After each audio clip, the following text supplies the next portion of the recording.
Kim Townsel here. I'm going to talk about another thing that people won't do in order to become better at their fitness and their physical activity, and that's just a simple thing about writing it down.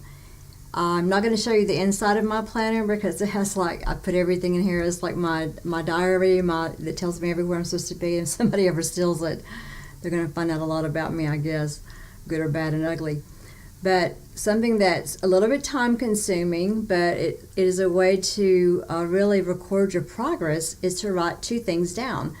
I chase calcium, protein, and iron, as I've said before, but the only two things I write down about my daily intake, I write down the grams of protein that I take in, and I write down the estimated calories that I take in, because I try to maintain between 1,700 and 22 calories a day, depending on my activity level, if I'm on a training cycle or taking it easy or whatever. And I'm aiming for a minimum of 140 grams of protein a day, again, depending on my activity level and things like that. But I do write down my caloric intake from my foods and my proteins, and also I write down my activity level. If I go to yoga, I write down that I spent an hour at yoga. If I'm working legs a day, I just put 45 minutes legs a day, maybe a few things that exercises or training things that I did. I also, when I'm in a training cycle, I have another little book where I write down every single exercise that I do and the amount of weight that I moved. And that has been extremely helpful to me when I'm training for a powerlifting meet, because I can go back and see, yeah, you really are making gains. You know, last week you could only move this amount of weight, and this week you're doing this. It was really, really, really helpful. And even though I didn't meet my my goals that I set for myself, which are pretty high for my 12-week training cycle, I could go back and see that I was definitely making progress. And so sometimes it's easy to forget if you're having a bad week, or you're just feeling tired or fatigued, or, whatever that stuff is in our minds that tell us that we're, no good, we're losers or whatever. Having it written down on paper, it really quantifies it. You can go back and numerically look at the data and say, yes, I have lost 2 pounds this month, and yes, I'm moving X number of pounds of weight more than I was able to move last month, and it proves to you that you're making progress. So I'm a big believer in not only writing down what you're going to do, writing down your goals, but also writing down what you actually did accomplish on a daily basis. I do it on a daily basis, and then going back and looking at it and giving you that self-check. It really, really does help me to write these things down. Take the time to write it down. If you're dealing with food issues, then I really highly encourage you to keep a food diary, especially as you start trying to figure out what your body wants. Write down how you feel each day, and as you eat foods, write down, or at least take notice about how they make you feel.